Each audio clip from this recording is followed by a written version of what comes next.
कुछ सफ़र प्लान नहीं होते, बस आप उसका हिस्सा बन जाते हैं। ये सफ़र है उत्तराखंड के कसार देवी का, एक ऐसी यूनिक जगह जहाँ की खास मैग्नेटिक फील्ड मेडिटेशन और सुकून को और भी ज़्यादा गहरा बना देती है। और इसी अनकही शांति की तलाश में मैं निकल पड़ा हूँ कसार देवी की ओर। इस कंटेंट को बेहतर बनाने के लिए आपके सजेशन बहुत मायने रखते हैं। अगर आपके पास कोई सुझाव है तो प्लीज़ कमेंट सेक्शन में या ईमेल करके ज़रूर शेयर करें। आपके सजेशन मुझे अपने कंटेंट को और बेटर बनाने में हेल्प करेंगे। धन्यवाद। इस यात्रा की शुरुआत कैची धाम से होती है, जहां मैं दिल्ली से कैची धाम दर्शन के लिए निकला था।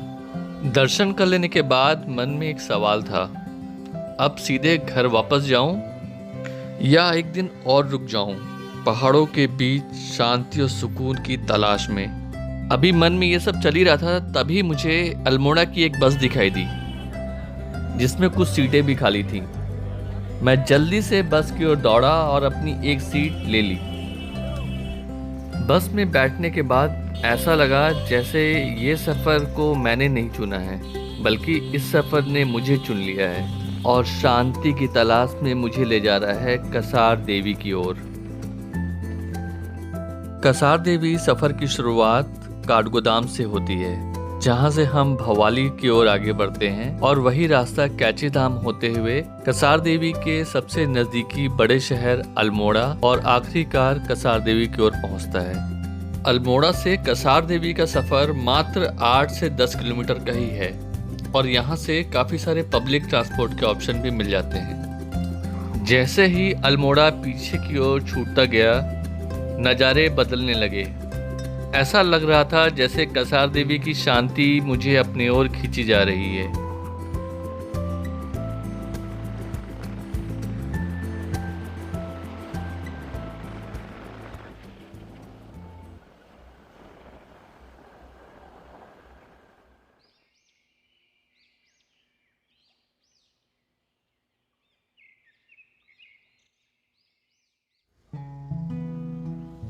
जैसे ही मैं कसार देवी पहुंचा, हिमालय की इस झलक ने मेरे मन को खुश कर दिया। भले ही धुंध की वजह से नज़ारा थोड़ा सा धुंधला था, लेकिन जो एहसास था वो सच में खास था।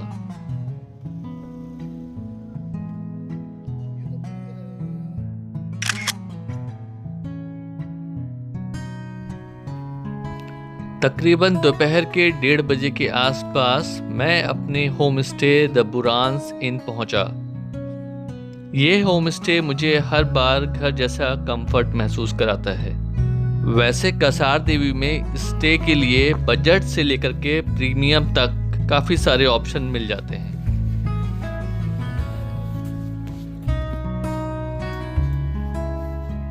कड़ाके की ठंड में अगर ऐसी तेज धूप पहाड़ों पे मिल जाए तो बस यही जी चाहता है कि बस कुछ देर सुकून से धूप में बैठे रहें। रूम दिखाते हुए होमस्टे के ओनर आदित्य ने मुस्कुरा के कहा, पहले आप धूप का मजा लीजिए, फिर आपका कहीं जाने का मन ही नहीं करेगा। मैंने भी हंस के बोला, मैं ये गलती नहीं करूँगा क्योंकि मैं इस ट्रिप को अधूरा नहीं छोड़ना चाहता।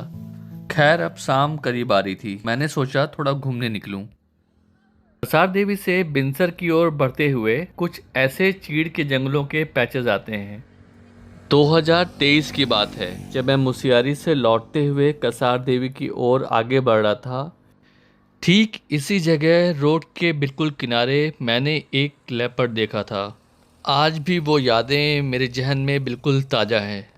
शाम का समय हो जाने की वजह से अब बिनसर वाइल्ड लाइफ सेंचुरी जाना तो मुश्किल था, लेकिन चीड़ के ऊंचे ऊंचे पेड़ों के बीच वो शाम की सुनहरी धूप और वो गहरा सन्नाटा, मैं खुद ब खुद कुछ देर के लिए वहां ठहर गया, उस पल को महसूस किया और फिर निकल पड़ा कसार देवी की ओर। अब शाम ढल रही थी और इस खूबसूरत सनसेट के साथ आसमान अपने धीरे धीरे रंग बदल रहा था।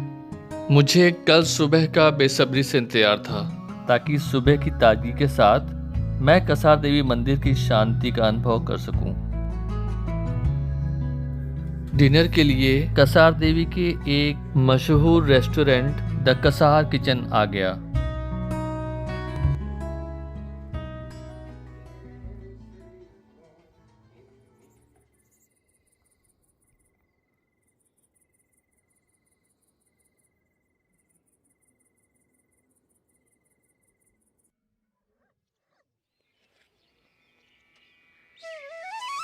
सुबह की किरणों और पक्षियों की चहचहाहट के साथ कसार देवी की सुबह सच में खास लगती है। यहाँ के जंगल पहाड़ी पक्षियों का घर है, जो इसे बर्ड वॉचिंग के लिए परफेक्ट बना देते हैं।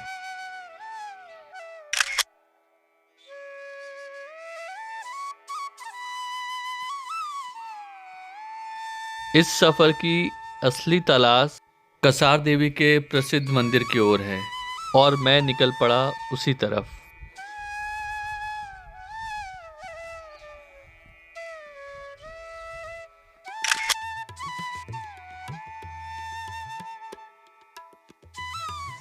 इन सीढ़ियों से हर कदम के साथ मंदिर की ओर आगे बढ़ते हुए मुझे ऐसा लग रहा था मैं सिर्फ मंदिर की नहीं, उस सुकून की ओर आगे बढ़ रहा हूँ जिसकी तलाश में मैं यहाँ आया था।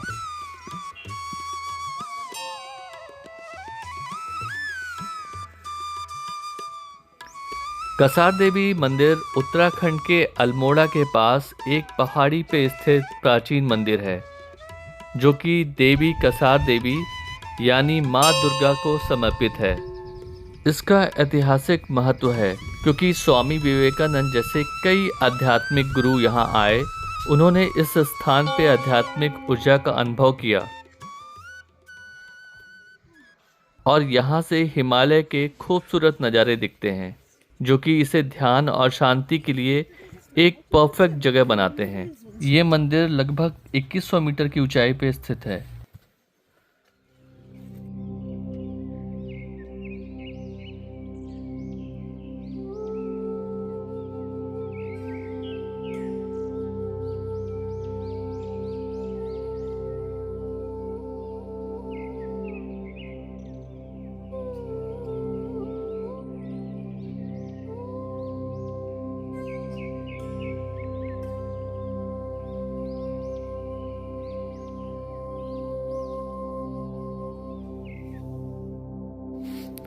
कसार देवी का एक यूनिक पहलू भी है।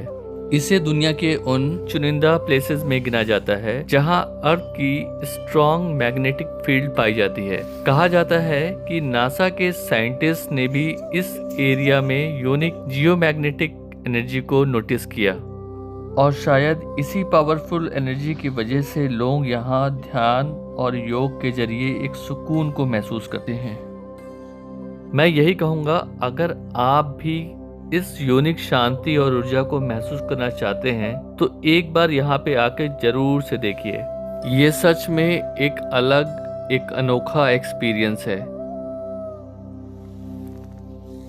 यहाँ योगा और ध्यान का एक्सपीरियंस करने के बाद आसपास की और भी जगहों को एक्सप्लोर करना चाहते हैं तो बिनसर वाइल्ड लाइफ के साथ साथ चित्तई गोलू और जागेश्वर मंदिर को भी विजिट कर सकते हैं। कसार देवी के खूबसूरत दर्शन के बाद अब मैं ब्रेकफास्ट के लिए कैफे की ओर निकल पड़ा। फॉरेन टूरिस्ट के बीच में कसार देवी का एक अलग ही चार्म है। शायद इसी वजह से यहाँ पे हर रेंज में अच्छे कैफे मिल जाते हैं।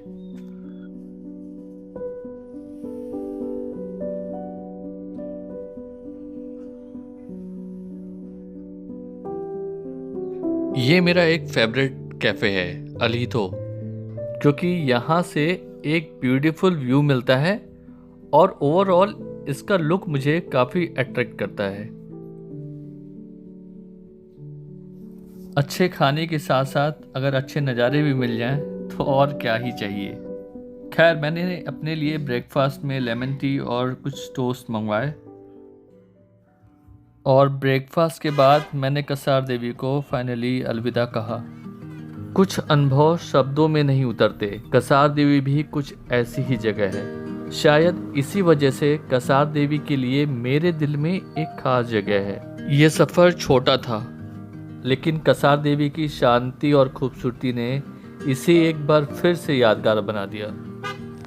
अब मैं इन्हीं यादों और सुकून के साथ घर की ओर लौट रहा हूँ। जैसे हर सफ़र का एक खूबसूरत अंत होता है, वैसे ही हमारा ये कसार देवी का सफ़र यहीं पूरा होता है। यात्रा की एक नई उम्मीद के साथ हम यहाँ से विदा ले रहे हैं।